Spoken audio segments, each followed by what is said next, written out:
What is this great conversation you're about to hear? Hello, everyone. This is W, host of the High Art on the Edge page. I'm an online event planner that supports artists' work from all over the world. They create the product, I help them plan and execute a memorable event for their fans, family members, and friends. What do Slowdive, Ride, and The Cure all have in common? They hail from the great country of England. But did you know there is a very talented artist by the name of Matt Catling, who comes from a modest-sized town called Ipswich? You may be familiar with his work as he goes by the moniker of Under the Sun. He's released some really mind-bending, beautiful-sounding EPs such as Robot World, Ocean Breeze, and Bloomer. In this conversation, we're going to explore some questions such as how did he get involved with music? What is his approach to making music? What bands have influenced his work? What other artists has he worked with and in what fashion? What are some of the albums he would recommend to music listeners? So grab a cup, pour yourself a good drink, sit back and enjoy my conversation with the very talented Matt Catling. He really shines with tremendous creativity and a burning desire to keep exploring unique sounds.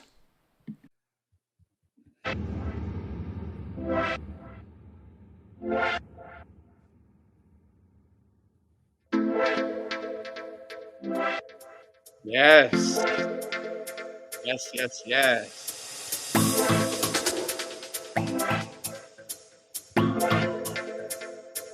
Hello, everyone.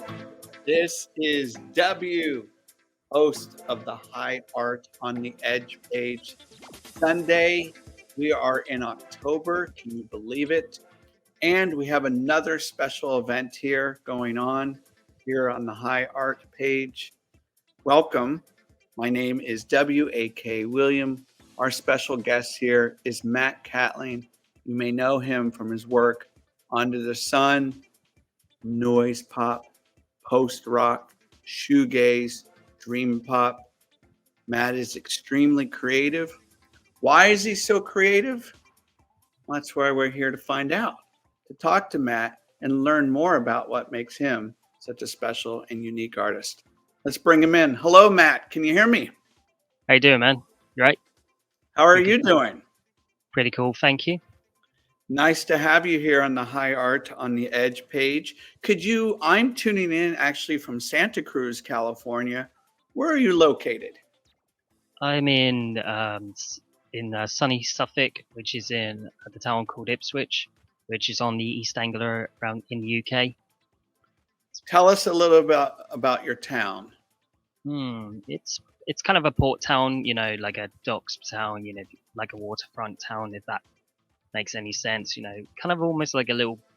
Can I say describe as Baltimore? Is that a bit Sure. probably a step too far? Yeah, has a little bit comparison, but I think it is what it is. But it's a really nice waterfront town. Got a university nearby, so. Is this where you grew up? Yeah, that's where I grew up. Tell us a little bit about your family. Do you have brothers, sisters, mom, dad? What do they do? I have two sisters. They mostly basically got families now.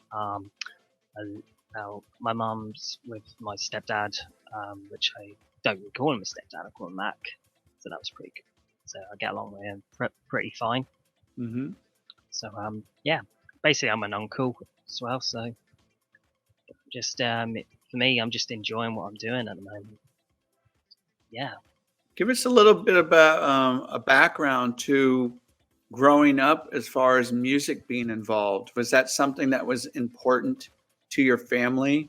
So maybe you took vacations in a car and music was always on, or maybe every Sunday music was on. Give us a little bit of the details on that.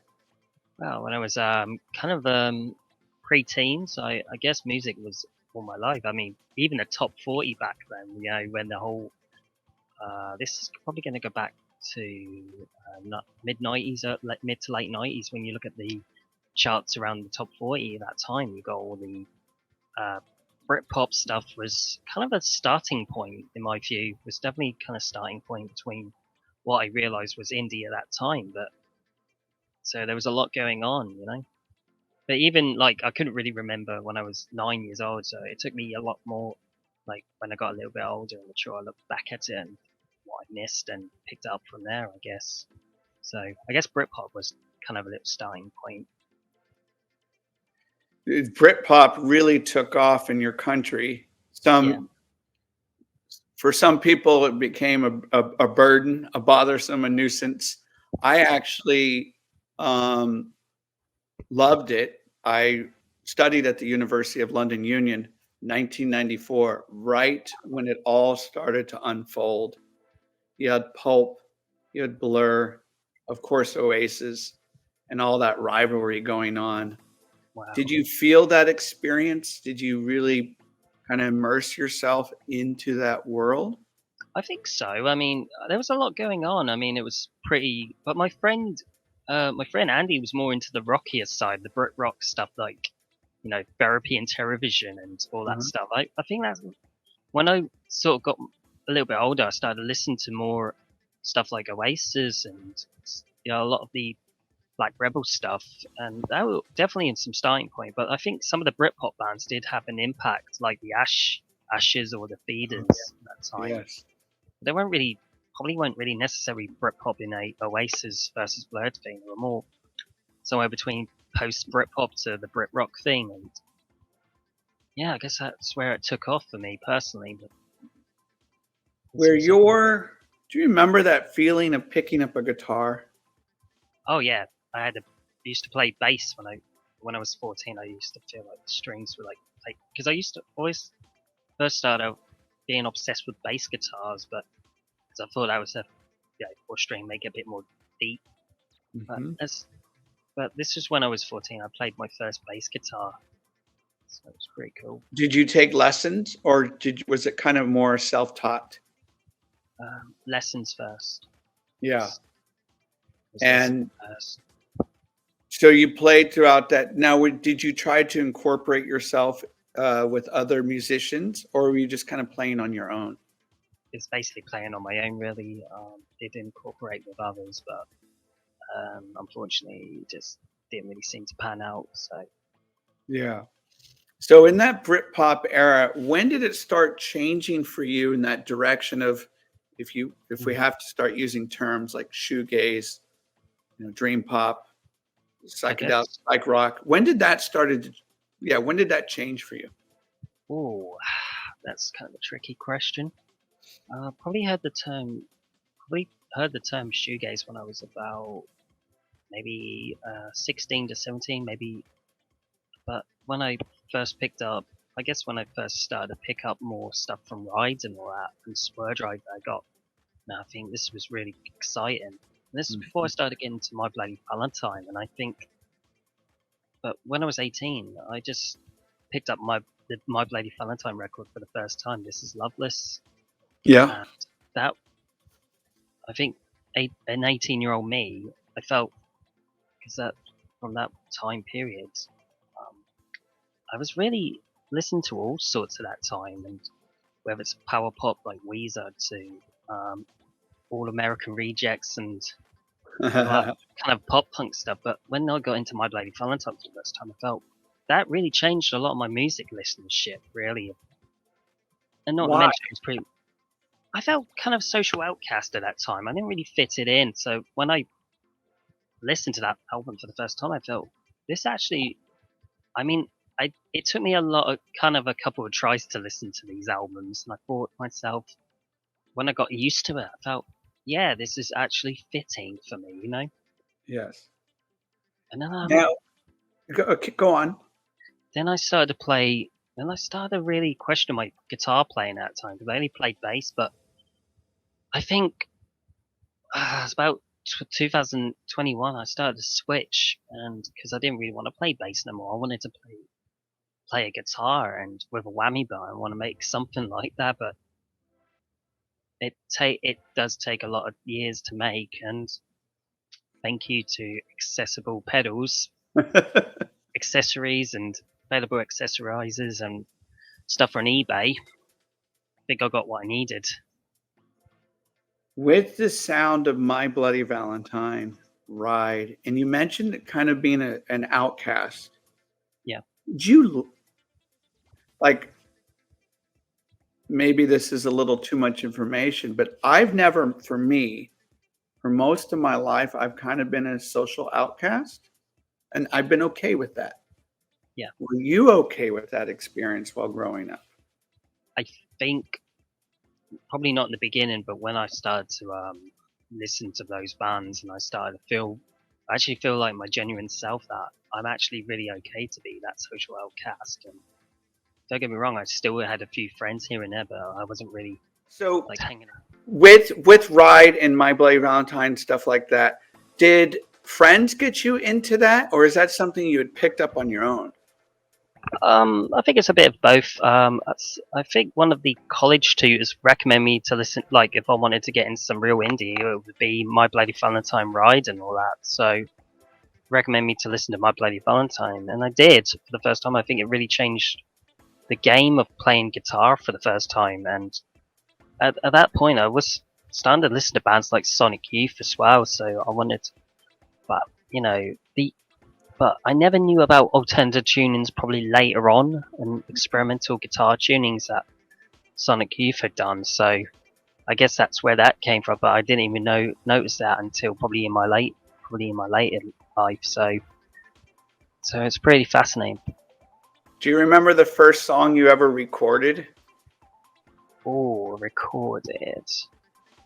It was recorded for an old MP3 player actually. So I just Oh, remembered doing these weird instrumentals. I used mhm. to do kind of a little noise project. This was going back 21, like 14 years now. It's like I wanted to do something just to get this music out, and whether Yeah. the recordings weren't that great or yeah. So If didn't have anything at that time. I didn't really have a loop pedal on to make that. I did just record it just for an MP3 player. It's like, yep, send it to you. I'm just gonna do this on my own. Did you have any inspirations in your life that kind of opened the pathway for you? A music teacher, an aunt, an uncle, anybody that kind of opened that door for you?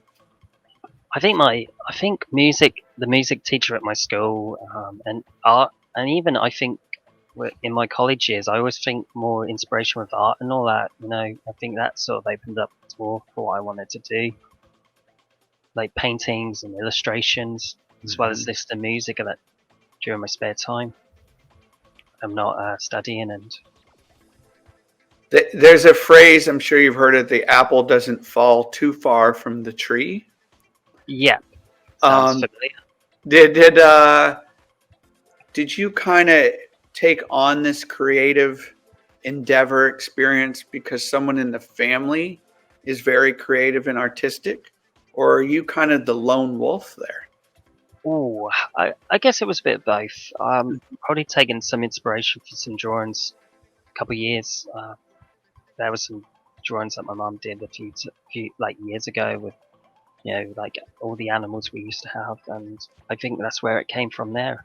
I've always been kind of enjoy painting and all that, when I was a kid. So I guess where that came from is just something about it just creates being Yes. very creative in myself. So here's a tough question for you. Do you prefer the process of creating or the actual final product? Oh, I think the process of creating comes first for me because Yeah. I really I really like to listen to what I've done, and if I didn't like the guitars and they went all flat, I had to redo that again. So until we get it right, until I personally get the music right, because I really don't like to just record one shot. It's got to take a bit of time for me these days because I really want it to sound full, like a Mhm. full-on electronic project with those elements, and I want it to make sure that sounds where I'm going from. Because I think there is a lot of people a lot of shoegaze fans out there might not. I don't know, like some of them do love what I do, but there's others that might not feel like, oh yeah, it's too post rock and stuff like that. And I think it's a bit of a difficulty to explain to that to fans. But I like to be in the creative process of things at this moment of time until I'm happy and satisfied what I want to do, and then if I'm very happy with the results, I'll do it, and I'll send it over to Darren Buns from the band Trillion. He's actually been doing a lot of my final mixing since last year with the single Floating. So, because I really wanted that kind of element of shoegaze into my project. Yes. So yeah, I wanted to do something different, big time, with what was going on in my hometown. During this time, there was a lot of electronic projects going around, electronic music happening. Noise for the sake of noise, but I didn't really seem to fit into those camps, so I wanted to do something completely different. And I guess Under the Sun came about probably the lockdown.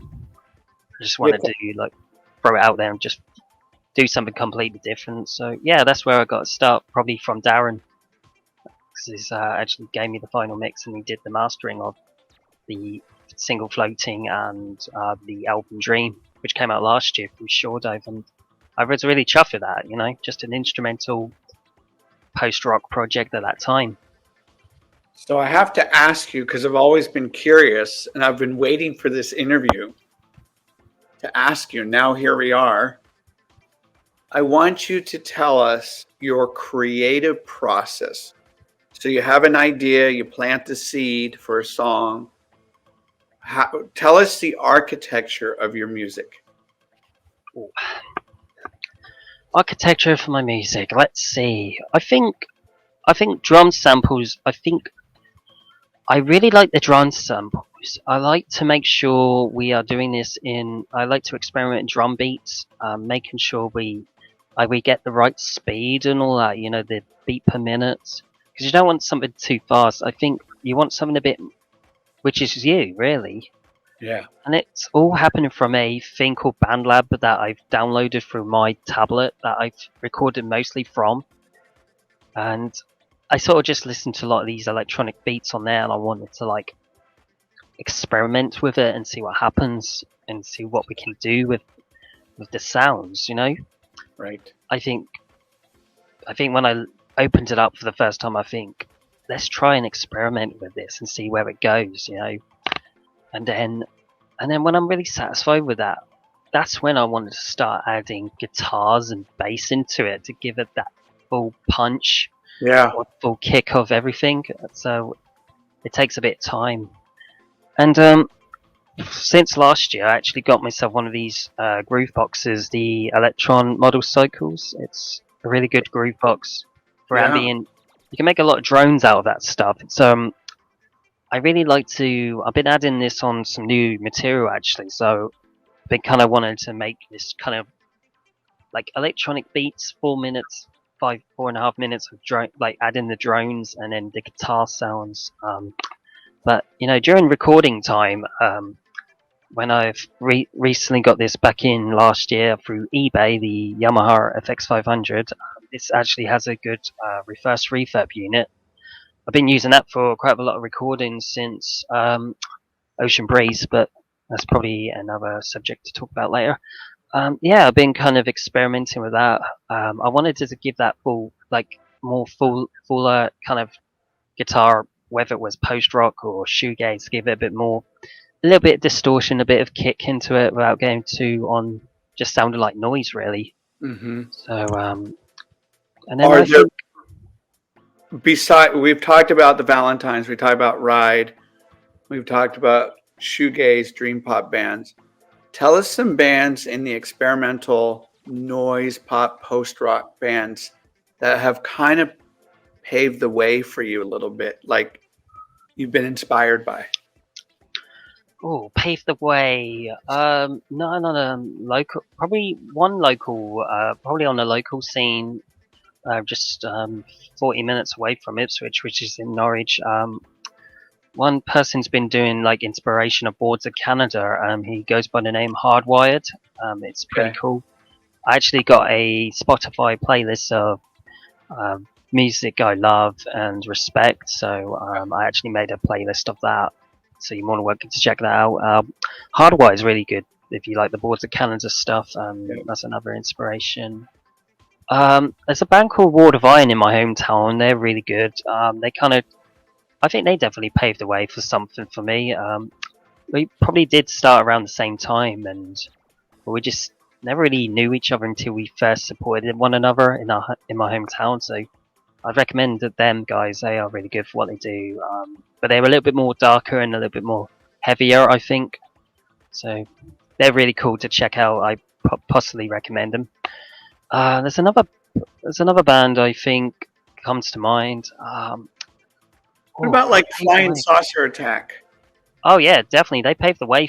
Again, a big influence. My like Flying Saucer Attack, definitely one of my big influence in Under the Sun, as well as Mhm. a few others like Seafill. Seafill are Oh, really good. yeah, yeah, yeah. I think I kind of got, they paved the way for the stuff I wanted to do in like Whirlwind when I first give Whirlwind a spin and started to rehearse on that. Um, Jizu, bit doomy, kind of a doomy side to the genre. I kind of had a bit of a doomy kind of sound, just a Yeah, little doom element, and also like a lot like Massive Attack and Portishead. yeah. They really bring a little bit of trip hop influences, and So I love how your palette is very diverse. By the way, that you're tuning into my conversation with Matt Catling of Under the Sun. My name is W, the host. High Art on the Edge page here. Um, so Matt, in terms of you really starting to think about creating music as a career, like you decided, okay, I really want to start pursuing this more and more, and getting more immersed in that world. And we know being a musician, you've got to advertise, you've got to promote. mm, Tell us some of the parts of the business that you've really had to work at in just trying to get your name out there. Is that could be like playing more in your hometown? That could be releasing more on Bandcamp. What have you done to try to promote yourself more? I think promoting myself more is to play shows. I haven't really played anything in my hometown since March. I've been playing much more down London. I think video packaging is very important. Also, the video, like when someone's Hmm. filmed some of my set, I think it's a really good idea for me just to post that out, put it on Yeah, YouTube, and give it that sample. Bios are really good. I think been learning how to make bios, press releases to get the release out there. I'm with Cool Things PR. They've been doing kind of couple of my recent releases. They're really good people, good guys. Yeah, I think that's probably one of the ways to do it. Also, BBC introducing are really good. If you wanted to upload your tracks, it does take a little time for some because sometimes you can get like sometimes they don't really play a lot of weird stuff. So I thought it would be good to get it out there through that for your local introducing. Even like underground radio and stuff like that's really cool to get out there. I think that's good, and even the Spotify. If you've got a Spotify page, use that. That's a good thing to get out. which is interesting because some people loathe, despise Spotify. I do too, but I thought it'd be good just to get it out there and just Yeah, sure. It's one more platform, right, to have your name out there. Okay, so Under the Sun, I have to ask you this very simple question. I'm sure you've been asked this a million times. Let's make it 1,000,001 here. So, yeah. Under the Sun, in that title of your name here, how does that link to the style of music you play? Um, I think there's a lot of title tracks named like Bowie Electronics to Dive and use titles Under the Sun. That's probably the first two. I think even Under the Sun's very hypnotic, like Yeah. sun, like the sun itself. After when you close your eyes, you see a lot of like you feel hypnotized. I think it's also come from the quotes from the Bible, I do believe as well. So, but it's also been kind of used like a lot of bands have used that name.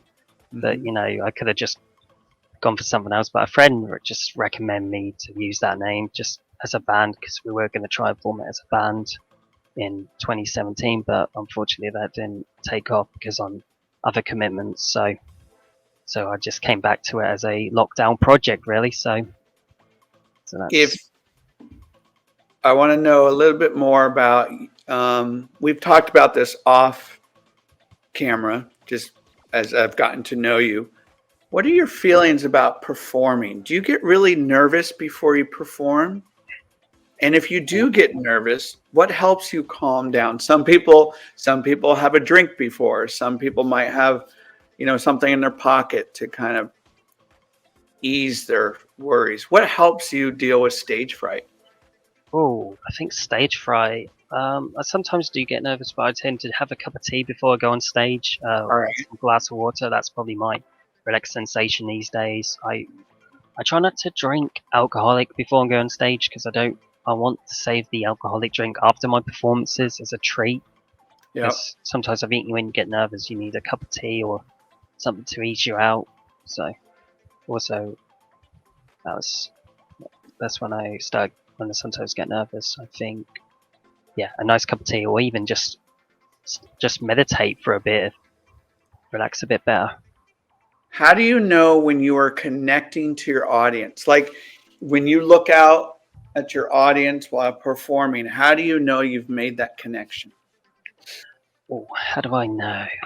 I think for me personally, I always hand out cards before I go on stage just to hand them out, saying, "Are you here for the gig?" And I just say, "Kind of, are you here for the gig?" I just hand out a few cards and see, or stickers, whatever I got at that time, and just hand them out and say, "I hope you like these project. If you like so and so, such and such, Porter Canada meets NBV, come down playing." Because I'm very sometimes like during the last year, I was pretty unknown with towns like Bedford and even sometimes like Cambridge and London. I wanted to just try and get these cards out and say, look, this is what I'm playing. Please do come down. Because I think that's a good way to draw it and connect with your audience. But when I go on stage and people see it, I think that's when I connect to the audience. And I'm also a fan of, I'm also just an audience member too. Yeah. So I'm just as a fan of these lot. And we're all fans here, I think we bond together. I like that. You have a question here from Cult of One. Matt, will you be putting out any vinyl? Oh, tough question. Find the right. I'm probably going to find the right people to put out on final. It would be nice to get out on final. It's due to money, like expenses. I think it depends if anyone's give me a good offer to put out on final. I'll be honored to do that. Especially, I really want to re-release Robot World on the final because that seems definitely one of my best works so far, and I think that'd be good to put it on the final format. So yeah. You have had worked with some people that are pretty well known in the music industry. Andrew Rose. Yep. A gentleman by the name of Simon Scott. Yeah, definitely. They're good. Definitely good guys in the shoegaze scene, I tell you. So tell us, either one, how did that come about? How did you get in contact, and what was that experience like for you? Well, I'll start with Simon Scott because Simon's. I actually am a big fan of Slow Dive, and I also do like his other stuff. Also, he's been doing during his time outside of Slow Dive. Yeah. But I think Simon Scott was at this. I actually supported a kind of a droney experimental noise rock band called Sly and the Family Drone. Maybe a little inspired by the Family Stone, but they call themselves the Family Drone down London. They were doing a kind of a tour around the UK and they played in Cambridge. I happen to know the guys who put on this gig, and I thought I'd put my foot on the door and say, will it be possible to support this group? Because I actually love these guys who make good drone music. And I thought I'm glad they offered me that gig, and this was at the Portland Arms in Cambridge, so that was really good. Simon Scott was actually there to watch my set when I was opening up that for the band, and he said it was really good. It reminded me of MBV and My Bloody Valentine Time Seafield, that kind of niche. Mm-hmm. So we started talking, and he seems like a decent guy, and he said, look, I just gave him a message, thanks for coming down, checking me out, and I didn't ask him to come along. It was just he was there that night, and I said, look, I like to get my stuff mastered because I've got some new material coming up soon, and would you be interested in mastering? It was a lot of money. I mean, it was probably about I'm thinking 75 each track, 75 pounds each track, so it'd be about 220 odd, 225 maybe. So I think I thought it was going to be hard, but I managed to get paid because of quite a few gigs that I got paid for, and I decided to use that gig money to put it towards the mastering, and I did. And I gave, I asked Simon pretty nice. So what did he do that put his amazing touches on it? What was his craft? Oh, what was his craft? I thought it was really something completely different at the time. I think his craft, I think it had something going on,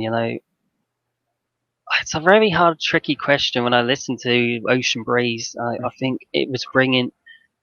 I didn't know. He just mastered the thing. It was Darren Barnes from Trilogy was given these final mixes, but I asked him to just keep it unmastered so I could give Simon the honor to master them. I think it was something completely different.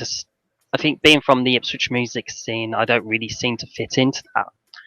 I think I wanted to do something completely different, especially having Simon Scott mastering Ocean Breeze. It was a different experience. It really sounded different. I can't really describe it in many words, but it was some good work. I really was proud to have that released and mastered by Simon Scott, and that was a proud moment. I think it sort of I think it kind of really gave me a bit of a recognition through a lot of blogs and all that because I'm that mastering. You've also worked with Andrew Rose. Tell us about that experience as well. I think when Andrew Rose listened to Ocean Breeze, he offered me like you want to work and asked me if you want my work to be mastered by Andrew, and I had some other tracks that I was working on during the time with Ocean Breeze and some other tracks I recorded after its release, and I wanted to get those out, but I really wanted to make it a bit more, add more elements to trip hop. So I always asked Darren to just give them a final mix before I send them out there, and I thought it'd be good to get Andrew to master him for a change. And I got to know Andrew for a couple of years as well through the shoegaze scene. I think he's always a good guy. I think we started talking on Facebook, and then I think I met him at the first shoegaze all day back in November 21. That was pretty good when lockdowns and all that were starting to go down, and so yeah, I guess. But when I listened to a lot of Andrew Rose's mastering from likes of Whimsical to Monster Move, I thought, yes, I think this is going to sound good with put my name on there and see what happens. And when I listened to those mastering tracks, he did them in different formats. WAV for CD, and I think it was AFs and all that, for the MP3s. It sounded really different. And when I listened to the recent release back, I think I hear a lot more trip hop elements adding on to those services. And when I listened to Sunrise, it was kind of clear. The vocals were very clearer then. That's the only thing I would say. The vocals were much more clearer, while Ocean Breeze was more drowned in. But it was a real good experience, in my opinion. Yeah, I think both of them really hold. It sounds like it, and very few artists can say that they've worked with those two creative titans. So consider yourself very fortunate. Cult of One asks, what are your favorite bands you've gigged with? Ooh, that's a good question. Oh, let's see. Back in March, I actually supported a band from Brighton, Codex Seraphini. They're really cool, kind of like psychedelic, kind of like UK's answers to Go. Well-known bands. I supported Secret Shine at the Shoegaze All Day last year. That was really amazing experience. Nice. Bedroom, which they played at the Norwich Arts Centre for the last year's Norwich Psych Fest. That must have been amazing. Oh, that was really good. This was before they got signed to Rock Action Records. They were still on Sonic Cathedral at that time, and it was really good. They seemed very genuine guys. Yeah. There's so much. There's a lot of out there. I've Played ride guitar as Andy Bell, aka Glock. That was definitely an amazing experience. This was in both in my hometown and Colchester, so that was really cool. I really enjoyed doing that.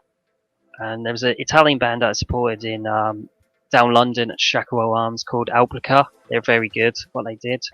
They really are one of those bands I can really get along with.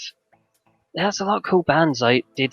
There's quite a few good bands I really did support, but definitely my favourite's got to be the Andy Bell gig. Actually, it was really definitely my amazing experience, and I also got to know Andy Bell on both shows, Colchester and Ipswich, and that was That's definitely my go-to favourite.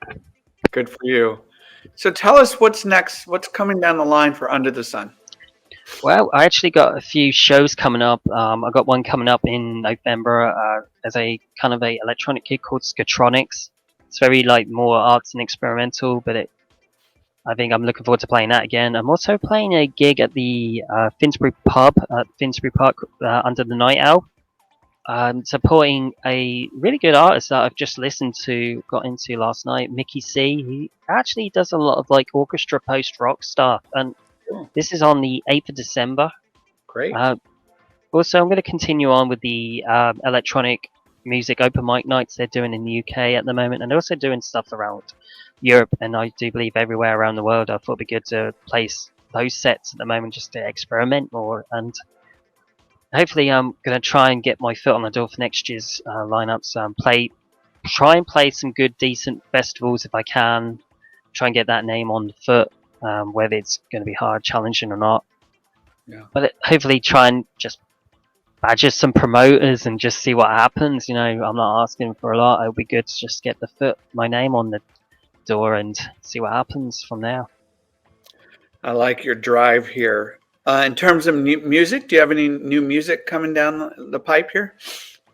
New music on the pipe. I actually have recorded quite a few stuff at the moment, but they're still in the creative process at the moment. 2 tracks that I put out that I'm trying to satisfy myself as a creative process.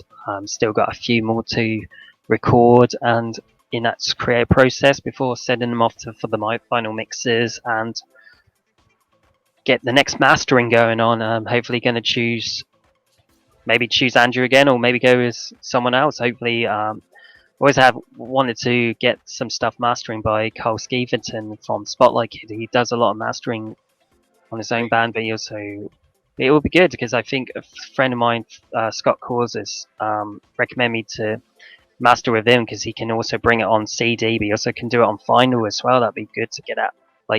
Someone mentioned, get out on vinyl. I think that might be a good idea. Go from there. Oh, I have an idea. When you have some new music, let's have a party, huh? Totally. I'm looking forward to it. You know, once the new Well, music's out. Well, how about listening party? Oh, definitely. That'd be good because I'm able to. I think my next plan is to make a jump to a different label. Short are really good for what they do. They put out a couple of my stuff. I'm really happy for that. But I think I like to jump on the 91 Recordings bandwagon. I'm gonna, since getting to know, I know Nick pretty well, and John is a solid guy, and it'll be good to get my stuff on 91 Recordings. That would be my next stage of Under the Sun, really. Yeah, good old John and Last Tourist. Good stuff there. Okay, so we're going to wrap this up with some recommendations in terms of music. These could be done via CD, vinyl, whatever you want to share. What are some album picks that you have for us? This one by Sway. This was Tomorrow. This is definitely my favorite album, especially in the Sway combined electronic music with shoegaze music, and I think that's definitely my go-to favorite album of my Under the Sun influence. It's also Sweet Trip are really good. I like them, and their album was back in 2003, I do believe. I got it on MP3 files. Not on physical, but Sweet Trip's really good. That was definitely, personally, a combination of electronic music combining dream pop and shoegaze again. I also got Sci-Flyer. They're a really good band. I actually like Fair of Karma. It's definitely one of my favorite albums. Kind of like the American version Swervedriver with hints of Okay. Galaxy 500. Oh, Yep. nice. The Nice. Sweet Trip. It's called Felicity to Sign Comfort. That's the good one. That came out back in 2003. So that's definitely one of my favorites. Beach House, Oh, Depression yeah. Cherry. This is Yes. definitely my go-to favorite of all time. I listen to that record when I get a chance, and I'm just thrilled to listen to it when I just chill out. Let's Yeah. see. Going to the electronic store, Aphex Twin. Oh, yeah. There it is. I love it. Anything on Warp Records brings something unique. I think it's always great to listen to something different than your just shoegaze counterparts. Yeah. And also Slow Dive. Oh, is that the EP? Yeah. Yeah. Yeah. Yeah. I also do love their other stuff as well. Also, Pink Nanali's a real good album. I've grown to love that album. Definitely worth checking out. And what can I do? Sorry, I got this. Definitely a reissue. See Phil. Oh, Second nice. album. When did that This come out? I think I got out like probably a year and a half after the Polyfusion album. Probably their first album. I do love their first album also. It's really definitely one of my go-to favorites. I think their second album went more slightly on post-rock territory. Well, they did, and they also moved to Warp Records and jumped on the Warp Records label. Speaking of Warp, Boards of Oh, there Canada's it is. There it is. Boards of Canada. Campfire Headface. Definitely my favourite Boards of Canada album. Can't resist with that. And Loveless My Bloody Valentine also is really cool. There's a lot of awesome albums. I can't really.